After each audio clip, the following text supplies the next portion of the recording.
to go to a 32-bit version to use Wasp as a plugin. But anyways, I'll just tell you what they are. So bass drum is just a bass drum kick. It's literally just a kick, but you can change all sorts of neat settings on it. These guys are both drum synthesizers. Let's cover the ones that I actually use. So if we come down here, MIDI out is actually something I use sometimes. And occasionally you're going to want to send something to be controlled by a MIDI device. We'll cover that later, but anyways, this is the plugin that allows you to do said controlling. It's very nice. It does not make noise. It controls. It sends signals that tell other plugins how to behave. That's what MIDI out does. I do Slice X quite a bit. Sometimes it depends. It's great because this plugin is a drum chopping plugin. So you can grab an audio file, or you could, you just grab any audio file. So let's grab something out of the Black Octopus sound pack. And we have fills. And so we have these fills that we can just put them in there. And as you see, it immediately chops them. And I could play these on my step editor. And if I go into my piano roll, they pop up there. Really cool. If you drop a vocal sample in there, you'll get all sorts of nifty chops, and you can then run them through more effects. That's the basic overview of this plugin.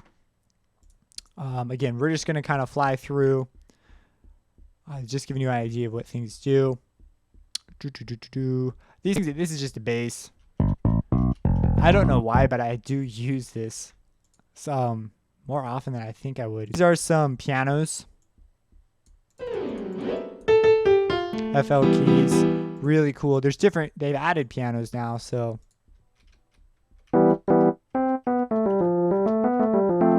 So really neat. You can adjust settings. Now these are sort of common to most plugins. There's something called an ADSR envelope. What the heck does that mean? Well, I have a Massive series, and in it I talk about envelopes. So I recommend going and looking up my Massive, even if you don't know Massive, because it's just a good visual of what an envelope is. You'll understand it better. But an envelope basically controls, we can control a lot of things, but most of the time it controls the volume behavior of a note. So how fast a note gets loud, how long it stays loud, what happens when you hold the key down, what happens when you let go of the key, that type of a thing. So this decay references that. So when a note hits, it goes through a stage called an attack. Then it softens a little bit and it sustains. So it gets a little bit softer after the initial attack, and it sustains for so long. And then when you let go of the key, that's the release stage, which is right here. And that determines, if the note tapers out or if it just stops immediately or whatever. So right now, this would be stops immediately, I'm assuming. And this would be tapers out over time, as you can see. So you can see, once you understand that concept, you can apply it to a lot of synths already. These overdrives are just different. I'm assuming this is some sort of distortion. You can sort of hear it. It's a really soft distortion. So it's a distortion unit. If I had a signal analyzer right here, you'd be able to see it behaving a certain way. These knobs, in digital world, these knobs are basically, they run algorithms, and they say how much of an algorithm to apply. And overdrive's just a generic way of saying some sort of a distortion. Well, it's a specific kind of distortion, but I think I'm going a little too deep right now. So let's just basically cover the rest of these plugins. Patcher is really cool. Okay? So you open up Patcher, and what the heck is this? And it's cool because you can be loaded as an effect or as a separate plugin. And it essentially allows you to build patches. It allows you to build things with multiple synthesizers and save it as a preset, even load effects. So if we right click, show plugin picker or add plugin, you can choose a plugin, drop it in, and they've got all these routing things. Patcher is like a whole nother topic all on its own, but just so you know, it's a fabulous option for creating patches with effects and multiple synths and stuff, all in one convenient package that you can save as a preset and open up later. So that's really cool. So that's what patcher is. These things are relative, especially the keyword splitters, relative to sort of live performance stuff. Usually, you could have implications for composing. I normally don't use them. Fruity sound font player. So there are these things, and they don't have a 64-bit version. Nice to know. These are things that playback samples. So if you have like a sample library, and it has to be specific to sound font player, then it can play it. Yep. And so these are some strings, which I cannot play right now, but they sound very nice. And equivalent to this would be Contact.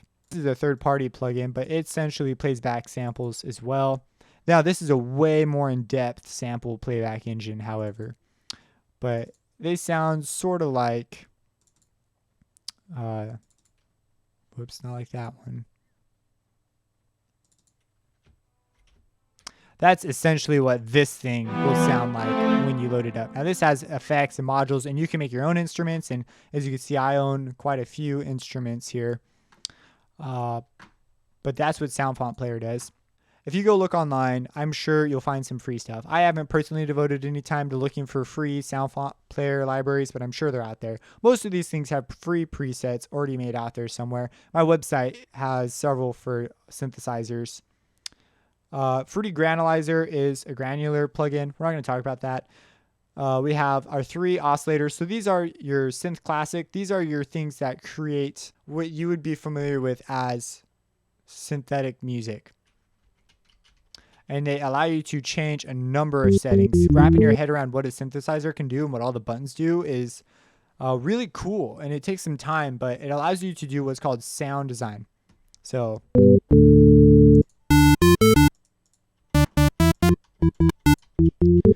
what it's doing is it takes basically a bunch of math and starts applying it in various cool ways, is the simplest way I'm going to say it. And what you end up hearing is the sound. It takes a bunch of algorithms and just puts the numbers through, and you wind up with the sound. So the 3 oscillator, 3 times is 3 OCS because there's 3 oscillators. And if you're unfamiliar with synthesis, I recommend just going through one of my synthesis courses. If you have a FL plugin synthesizer that you'd be keen to learn, drop it in the comments because I don't have one that's actually a native plugin to FL. And I think that'd be a valuable thing to sort of have on my channel. So a neat thing about most synthesizers, you have these arrows up here and you can go through presets, which right now it doesn't want to do. I guess this one doesn't have presets. So let's go to another one.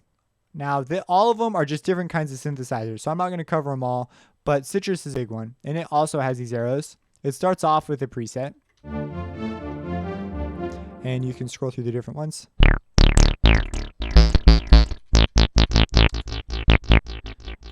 And for someone who has no idea what synthesis is or how it works, it's sort of like black magic, how people make presets and get sounds that they want. It's just the way you feel at the beginning.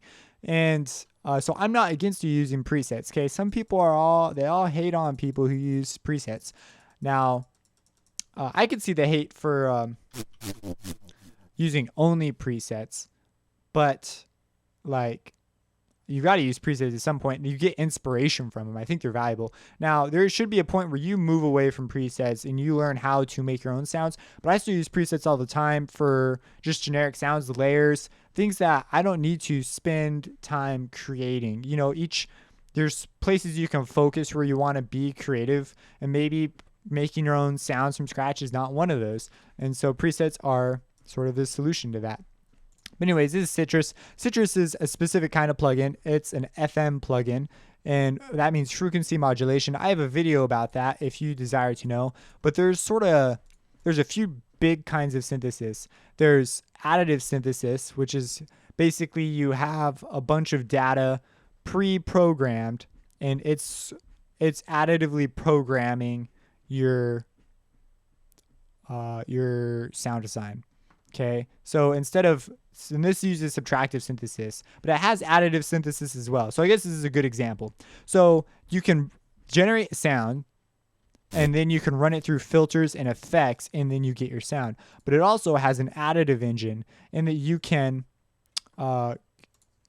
Now I realize I'm just flipping through menus and stuff right before your eyes, but I'm just explaining a concept. But it's got an additive engine where you can add your own harmonics. So it's basically programming these in beforehand, and you can see the results already.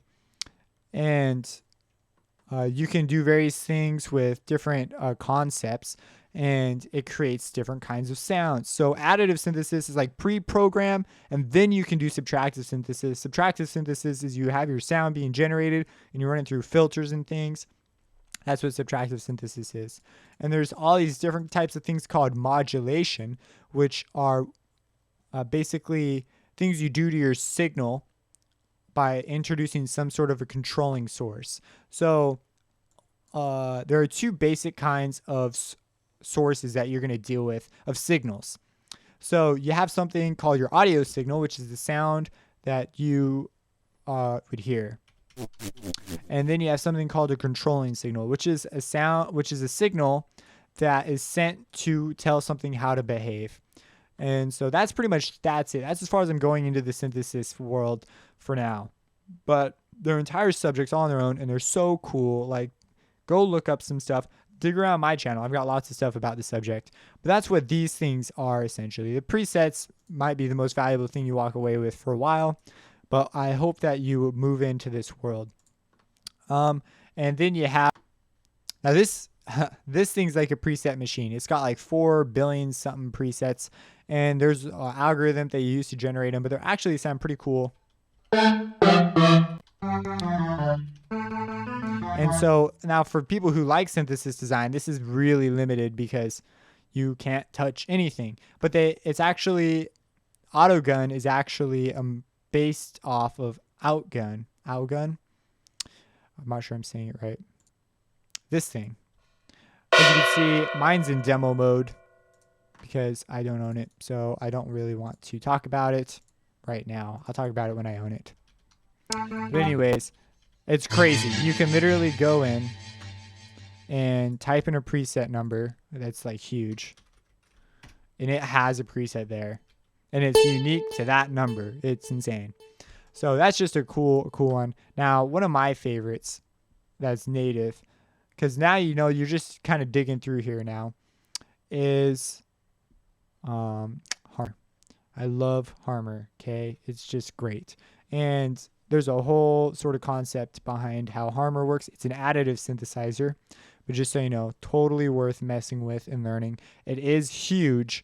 When I started out, now I don't think anything of it, but I remember when I first saw it, I thought it was enormous. It like took up half my screen, and it had all these buttons and knobs everywhere. I was like, what? How does anyone know what any of this stuff does, and how?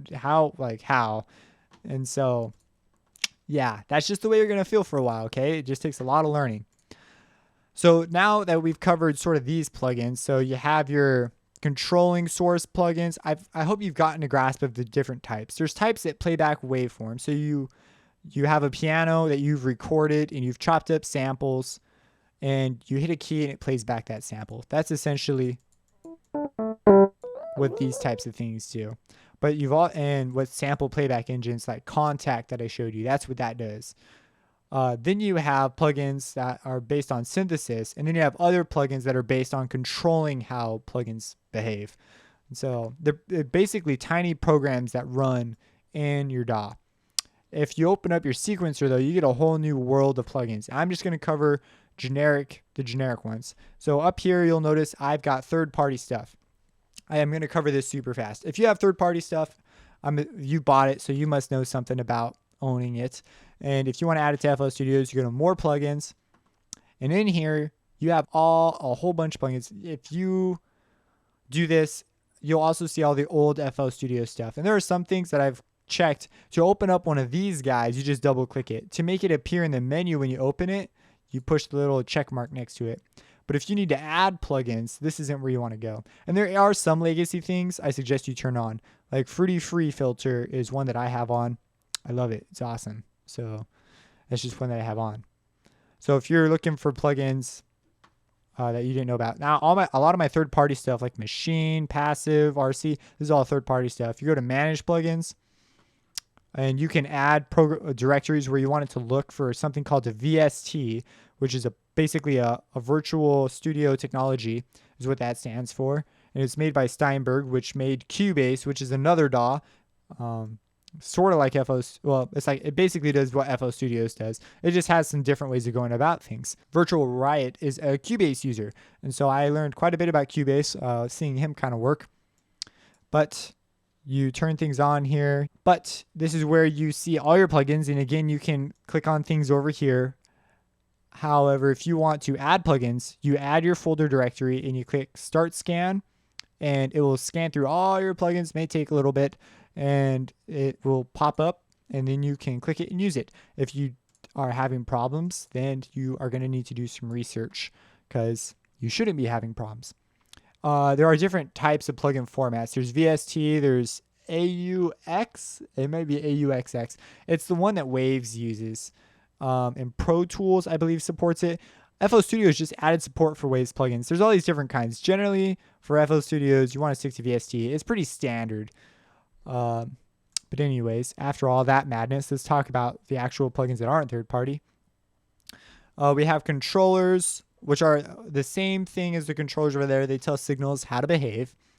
Then you have reverb. There's a whole bunch of different ways to establish reverb. I'm not going to talk about the concept of reverb. I'm gonna use buzzwords, so it just adds reverb. And if let's go to a sound that's less echoey. Presets, default. And you can hear the reverb. Take the reverb off.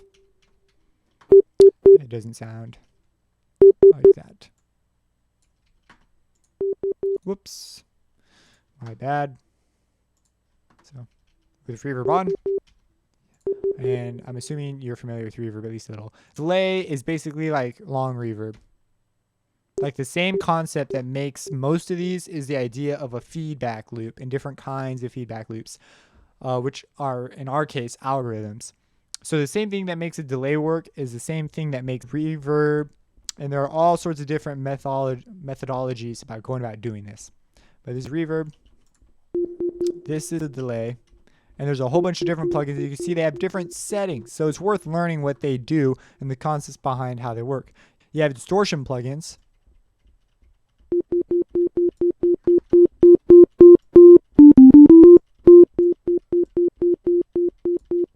And understanding the concept behind this is also interesting as well. And they go about their jobs differently. This one.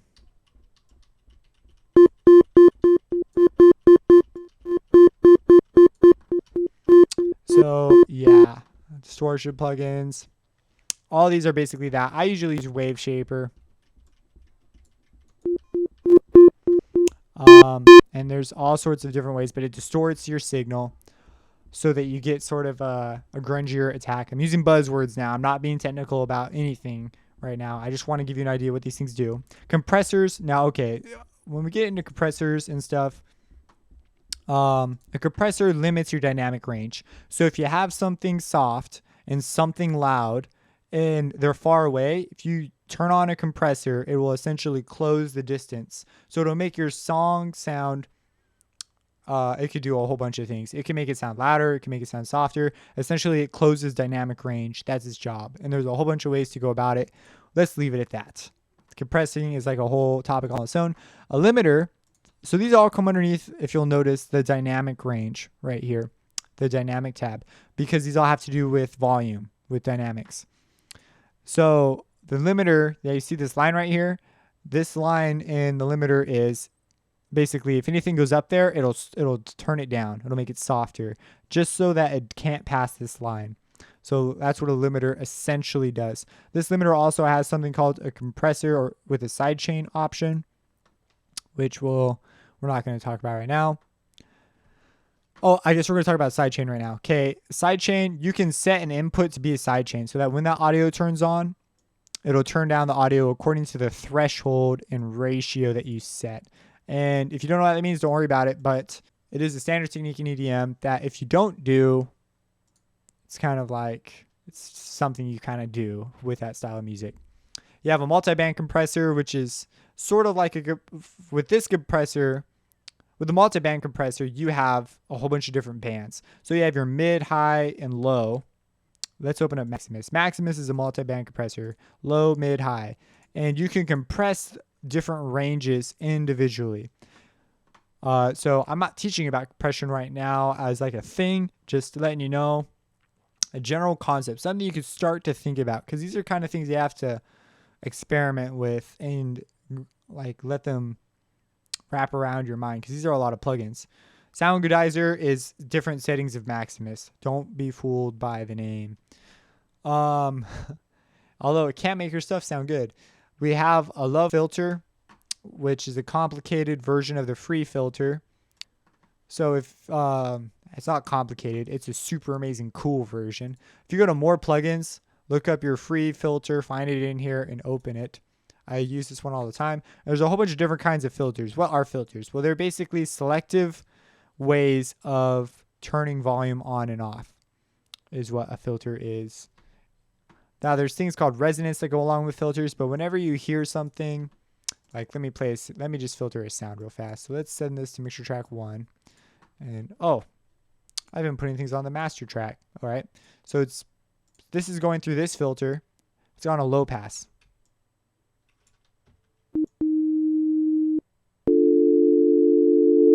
So that's what a low pass sounds like. That sounds like that's a band pass.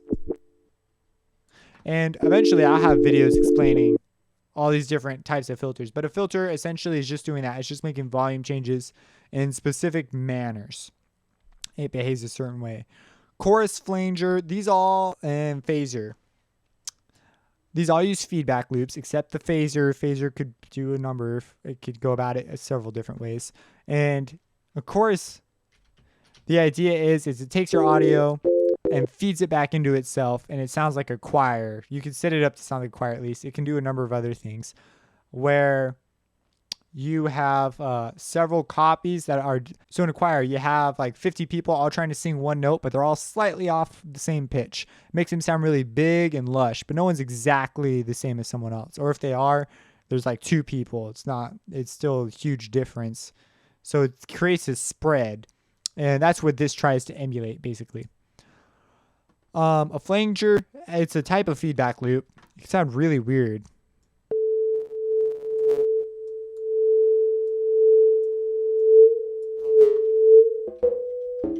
As you can see, you get some strange results from the flanger, a flangus, which is another kind, and then you have a phaser. Don't worry too much about these things. I'm just showing you what they do. That way, if you're looking for an effect, hopefully you've discovered some effects that you've heard in songs. If we come down here, we have gain options. Don't fret too much about this. This is more mixing type stuff. Like you can change real specifically how things fall in your stereo field. And these also have presets, which are great options. Doesn't necessarily change the sound itself. It changes how it fits in a mix a lot. Make it sound really big or really small, especially if you have reverb. Now these things down here, miscellaneous, do some pretty cool things. I'm going to cover the big ones. You have, or at least the ones I use. You have Edison, which is this guy. And it allows you to record audio in FL Studios. And there's 100 million uses for this guy. You can use him to record vocals through your audio interface. You could use them to record stuff in your track or in your pattern clips to then resample, which is when you take something, you record it, edit it, you add filters and things, and then you sample it again, you distort it and edit it some more. Oh, one quick thing. When someone says distort, do not think sounds bad. I used to think that all the time, and it's just a horrible misnomer. Like, you shouldn't believe that. Distorting can mean a number of things. It usually means sounds really bad, though. But in sound design, it is not. Distortion is your friend. So Edison is just a recording tool. You have this thing essentially tries to emulate. You put in some audio here, you drop a clip in, and it will emulate scratching. The Fruity Scratcher. Vocoding is really cool, but I don't recommend using vocoder. I recommend using vocodex, which is basically a super vocoder, and you can This is a whole nother mess on its own. Go look up a tutorial on vocodecks. I'll probably have one at some point as well, but for now, we're going to let it be because vocoder is amazing. You have pitcher. You can send things through here and then force it to a specific pitch, or using that MIDI controller we talked about earlier, you can send it to a MIDI port and control the pitch using selected notes. And pitcher is really cool. I'll probably do individual tutorials on these things at some other point. I'm probably not in the creating your own song thing. I'll just call them up as needed. Gross Beats, another great plugin for, so this is like your volume. So this will turn your volume on in a sequence of beats, one after the other. And you know what? I'm not going to talk about Gross Beat. Some of the stuff is just has so much options that it's difficult to just give it a general summary if you don't know anything about it. You can load up Patcher, by the way, in here, which is a really cool and weird option. Not weird, which is just a really cool option. So that's why Patcher is just like the man. You can set up chains. So if this isn't enough slots for you, you have more through Patcher, basically an unlimited amount through Patcher, and all sorts of weird routing options that would be difficult to achieve in the mixer. And so yeah, that's the plugins basically. There are a few visual plugins that are nice to know about. Wave Candy allows you to see your audio waveform being run through. And you can also change the size, and it changes what it is. This is a spectrogram now. And so that's what Wave Candy is. Really nifty. And I'm going to leave the rest for you to discover, read more about. If you push F1 over anything, you'll get the help manual. It'll pop up. And of course, I recommend looking at that. If you have any questions about this, about any plugins, maybe you want to know what something does in particular, drop them in the comments. If you're going to ask like, what's the best plugin for this or that, it does not freaking matter. Okay. Some people are going to be dropping Nexus and Silent and all other sorts of third party like stuff. And I don't have anything against those plugins. Like as I said before, I'm not against presets. I think they're great, but it's up to you and your creativity. Don't go around looking for the magic answer. Like it's not out there. Okay. You have to just be creative. And the best way I found to do that is find a concept and try to apply it. Like that's literally the best way. Like, oh, I want to learn how to use synthesis for this concept, or I'm going to read the manual until something cool pops out. Then I'm going to stop reading the manual. It's not like I'm going to read the whole manual. I'm going to read up to something cool, or I'll skip around and find a cool idea and mess with that. And you'd be surprised how much you can learn. And it happens really fast. I found that when I was following tutorials back in the old days, I still follow tutorials now, but I found that when I moved over to reading manuals, I started learning way more and books written on the subjects. I learned way more about, I just learned way more. Like I could watch tutorials and be like, oh, well, they left out all this stuff. And I feel like that's important to have to understand. So I never want these videos to become like your only source of information. I want you to be able to go to other sources and be competent at them, and also be an avid reader and learner of your craft if you intend to do this seriously. So that's that. If you have any questions, again, drop them in the comments, subscribe, check out my music on composergloves.com, and have a blessed day.